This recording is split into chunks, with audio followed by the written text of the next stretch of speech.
Link down below, as always, to credit who I am reading this information from. In this case, it's the SmackDown Hotel. Arguably one of the best websites in the world for all things wrestling, even though that's the name of my channel, All Things Wrestling. So, new match types, and we're going to talk about gameplay upgrades and the universe mode, just really, really briefly. Just to kind of bring you up to speed in case you are not already brought up to speed. Special guest referee is going to be a thing. Ambulance match, casket match, and gauntlet match. And on top of that, when you're doing the backstage brawl, it's going to support up to 4-player support. There's going to be some new environmental things that you can interact with. Vending machine, elevator, some kind of control room glass. You'll probably be able to do the whole Marty Jannetty, Shawn Michaels thing. And you can even throw soda or pop. Depending on the country you're from, you'll call it a different thing. So Dr. Pepper right at your head. If you want, you can throw me a Diet A&W root beer. It's wonderful. Go ahead and sponsor me there for that. That and Diet Pepsi I really enjoy. Anyways, the other thing that's coming back is double title matches. Royal Rumble now offers support for 8 players online. The double title match is going to be a lot of fun. We had problems with the whole, let's talk about the double titles. One thing that's never really happened in any game is, you could come out with 2 titles, was if you had more than 2 titles, you couldn't choose which title you were going to display when you walk out. Not only that, which one's going to be on your waist, which one's going to be on your shoulder, which one are you just holding generically down like Randy Orton? There's really only a couple of ways in which superstars have come out with titles when they have 2 of them. Okay? So, with all the work that they're putting in, and I know they're putting in a lot of work, even though I dunk on them a lot, they are putting in a lot of work. I hope that they pay attention to those small details and implement those. You don't have to have 50 different ways that people come out holding 2 titles, but allow us to choose which one's where, which one's around the waist. Do we have one in each hand? Nobody walks out with their titles like this. They either have them on their shoulder, one on each shoulder. Maybe you have just your arms straight down, like I said, next to your body. There's really only a handful of different ways that you could do it. So that's some of my concerns, is are they going to do that? I don't know, only time will tell. But I really hope that they give that a little bit of focus for that. And it's great that they're adding all these new match types. And then when it comes to the actual gameplay upgrades, what's really cool is if you stock up 3 finishers, you're going to be able to do a super finisher. And that's going to make it so that it's practically impossible for the opponent to kick out. I actually really like the idea of that, because it's going to take, depending on your difficulty settings, I always max mine out and handicap myself tremendously.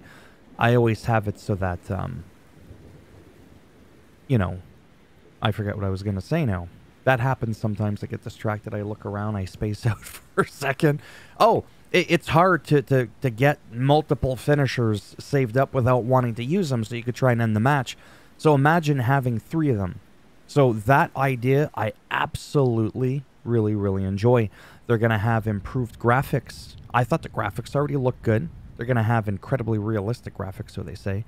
Improved animations. The animations do need to be improved, more so with some of the janky wonkiness that happened. But overall, you could still get a nice flow in a match. Over 90% of the facial expressions have been updated, plus improvements to ramp cameras, dive cameras, and the ability to move the camera during live gameplay is going to be, huge. That's a massive, massive thing. I don't know exactly what that means, but it seems pretty simple. You're going to be able to move the camera the way that you want. So it seems. Again, this isn't fake news. This is some official stuff. The ability to move the camera during live gameplay. And when you think about it, it makes sense, because if you watch, a football game, or not watch, if you play a John Madden football game or FIFA, I know they don't call it FIFA soccer anymore, but it sounds good. Or if you're playing NHL, you've got half a dozen different camera angles you could play with. But in wrestling, it's always been one. However, 2K19, arguably, was it the last one, 2K19? No, 2K20. Anyways, one of those ones. That camera angle was good as just like a 1. The one that we just got last year, that new camera angle, it's not that it was bad, but it did take some getting used to, and it still wasn't my favorite. Again, the more options you give people, the more people you're going to cater with. And if you have options where you can have the camera being movable, well, then guess what ends up happening? You literally cater to everybody. It's like scaling in an RPG, enemy scaling in an RPG, very controversial. Just add the ability to scale, right? You don't want it, just don't turn it on. What do? You end up appeasing the entire fucking crowd. That's how you do it.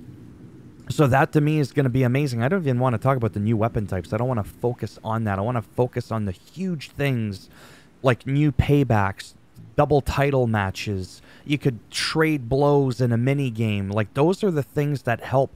Super finishers. There's going to be improvements to even like diving over the top rope onto a group of opponents outside of the ring, and much more. Like, those are the things that to me is going to make this hopefully a worthy upgrade. And now let's get into universe mode really quick.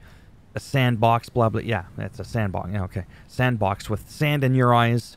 Oh, it burns. That explains why I'm blinking so much. Blink 182. I'm Blink 182. In case you're really young, they're a group from the late 90s, early 2000s. They're going to expand on the rivalry actions. I got something to say about that in a minute. Including run-ins, money in the bank cash-ins, scenarios, and brawls, as well as new cutscenes, special guest referee support for universe mode. You're going to be able to do double title matches in universe mode, and loser leaves town stipulation. That's about all I want to cover in this video. Now I want to rant a little bit for a moment. And I'm one of those people, for the few people that do follow me and keep up with my bullshit, I'm a straight shooter. And what I mean by that, to clarify, is I don't kiss ass. I don't try and just make everything sound amazing if it isn't. If I have concerns, I'm going to voice those concerns. I'm not trying to play up to anything. But I'm also making my videos, hopefully, never have any clickbait in them. And it's really simple. This is all fine and dandy. But if the same bugs persist, that, no offense, it didn't look like they gave a shit to fix, that troubles me, because now you're adding more stuff to the game. I don't know what this is. It's like a claw. That's great that you're adding stuff so that it makes it like, oh, you could do all these new things. So let's get the new game. Oh, better match type, or not better, an expanded match type, better animations, better flow of the game, and all. Great. But if the referees still act like they're on fucking PCP or meth, that's not going to be good. Although they secretly fixed that a little bit. And I wish they would have mentioned it in the patch notes. They've been very transparent. In other words, you couldn't see them when it comes to the patch notes. And that's very frustrating. I really, really hope that they get on the Discord. What is going to make this year any different? I don't know. But they're not good at keeping in touch with their patch updates and sharing with us what the fuck is in them. And that downright pisses me off, because then as a community, we have to get together, play for hundreds and hundreds and hundreds of hours to try and siphon through, like, oh, look, Hogan's mustache didn't fall off when I gave him a night chop or something. I don't know what a night chop is, but anyways, it sounds good. If the same bugs come through, if the pin sliders don't work, rivalry actions, they're going to expand on that. No, I want you to just fucking fix them. As we all know, you could pick your match type in universe mode for each match. And you had to do it if you wanted your pin sliders to work. All you had to do was edit the match type. You could even reselect the same match type, the same competitors, same everything, and it made it so that the pin sliders worked. But as soon as you added a rivalry action, first of all, sometimes they would get added even though I had rivalry actions off, because they always reverted your match type to a one-on-one normal match. I don't like one-on-one normal matches. I personally like all my shit, anything goes, pinfalls anywhere. No rules, nothing, but you can't have a rivalry with that match type. You can't have a rivalry with any match type but a one-on-one normal match. You can't even have a title match. Those, to me, are game-breaking. They're not really a game-breaking glitch, but they're very... It makes you suffer. It's a huge blow to have the few options that universe mode gave you, and you couldn't utilize them because it broke the game. Right? It kept reverting the match type. Sliders, again, not working. Just rivalries in general were wonky. Like, I hope that somehow none of those things make it through. And is that realistic to expect? You just have to look at the history of the people that have been making the last couple of 2K games. 2K20 was an absolute nightmare. Then they skipped over 21, then we did 22, and yeah, you know, that was good.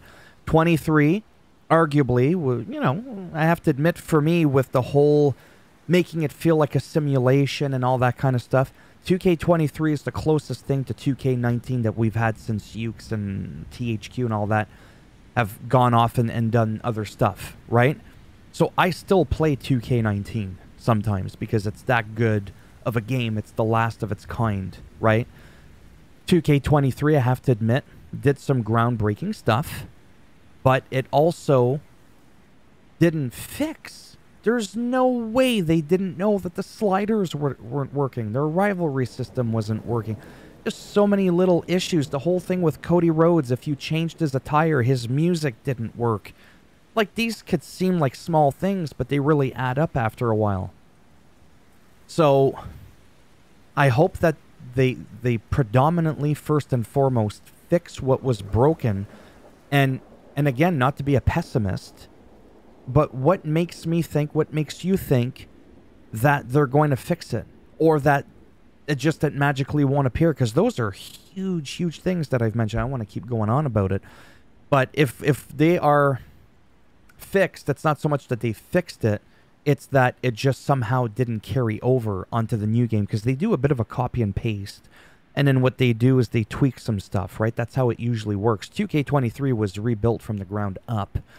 2K24 is not being built from the ground up. It's being expanded upon. But you can expand that bridge all you want, but if your first pillar is cracking, that's what I'm getting at. That's what I'm worried about. And if they fix it, why would they fix it just now? Why would they wait a whole year? It was never rectified before. And the last thing I want to share with you is no game ever comes out perfect. Most games, they get fixed up pretty good. Cyberpunk 2077 was an amazing example of a game that was dog shit doo-doo, okay? Well, doo-doo means shit. Anyways, it sounded good. And that's a very playable game now. Fallout 76, that was donkey shit doo-doo. And now it's like, it's a great game. 2K23, I'm having a lot of fun with it, but it never really evolved much through the updates. What makes us think now, what's making me think, what I'm thinking about now, I can't, my brain's all over the place. Can you tell? ADHD. 2K24 is probably going to bring in some bugs, unfortunately. Just the nature of the beast. And we're going to be sitting here going, is this going to get fixed? Are we going to have to wait a whole year? Are they even aware that these glitches are... I'm so confused. I wish I could talk to Visual Concepts, the people that deal with the shit, or the devs at 2K, whoever it is. Visual Concepts were the people that tried to sue my ass last year. But that's another story for another day. I've already covered, I think. So that's my thing. You can expand upon, that's great, but are you going to patch what was really broken beforehand? Or is that stuff going to get carried through and compound on top of new glitches and bugs that won't get fixed? Games now, like I said, even No Man's Sky, I'm just throwing out all these games that were absolute ass. They weren't what was promised and ended up after a few years being what was promised. But that's the problem. These games don't come out every year. There's not a new Witcher all the time. The beloved Witcher 3 was a piece of shit when that game came out. On day one, if you remember that game, it was ass. Okay? Now, it's revered as one of the greatest games of all time. But they've had years to flourish. Okay? These sports games are yearly titles. But still, I say, how can you not have a little switch so that regardless of what you do, when you add your preferred sliders, it saves? Like, that's not like some massive thing that you got to fix. The referee thing, that was probably a little bit harder to kind of fix. And I think they did a good job considering how bad it used to be. because it used to drive me absolutely nuts. They were getting in the way. They were all like, it was just really weird. I don't know what this movement was, but like it was just so weird. And that's what makes me worried. I'm still hopeful. I'm still buying the game. This is not one of those videos. It's like, oh, it's going to be trash, brah. It's going to be trash. Fuck that game. No, because there's a lot of people that say that stuff, and then they go out and they still buy it. Right? I'm still buying it. I'm still supporting them. I'm just sharing you that I have some very real concerns, and I'm kind of scared, to be truthful, as to, is this going to be better than 2K23? And especially in Canadian prices for the Ultimate Edition, it's pushing like a near $200. Like, that's not cheap for a game. And I really hope that they don't go like a whole year without fixing something that, to me, is really important. But then they fix other stuff that nobody gave a shit about that wasn't as game-breaking. Share with me what you think. Are you concerned? Are you sharing my skepticism of some of these big bugs being fixed because they never were to begin with? So what makes us think it's not going to carry over? And if it doesn't carry over, we have new problems because every game has some glitches. Are you scared that they're just not going to fix it? Like, what's going to make this year different, that they're going to take this more seriously, is what I'm getting at. If I feel like some stuff, they just kind of ignored it, well, why is this going to be any different? But that's my main concern, because we didn't end up getting a fully fleshed out experience in 1 year. I could keep going on, and I really, really don't want to. This video is, oh my god, that's a lot longer than I was hoping. Well, whatever. It's under 18 minutes. Hopefully there's not too many mid-roll ads. I don't play around with that stuff anyways, even on my main channel. Thumbs up if you liked the video. It does greatly help support the channel with the algorithm. Thumbs down if you didn't like the video. I bend it in half, twist it, break it off in your ass. And don't forget, if you want to subscribe, of course, that would be great. But if not, thanks for stopping by anyways. Again, SmackDown Hotel. This is his main website here. This is what's amazing, is that everything is just so, like, neatly, you know, placed. I don't know what this is, wrestling code. Anyways, you can go to you know, 2K24. You could do the overview thing. You can keep up with the roster, screenshots, whatever, if you want to read up about, you know, the different game editions, or just as stuff comes out, you can just go through everything, and it's all the information that's been made available to the public. You could just get it all here right from the SmackDown Hotel. Arguably, from a website perspective, not a YouTube channel, this has to be by far the best. I just don't know of any other ones. You want to look at the roster, boom, as it gets updated, you could just refresh the page. You know, you want to see the Raw, the SmackDown, the NXT, the Women, the Legends. You know, look at the Legends. You know, these have been confirmed, for example. One John Cena, not 57 of them.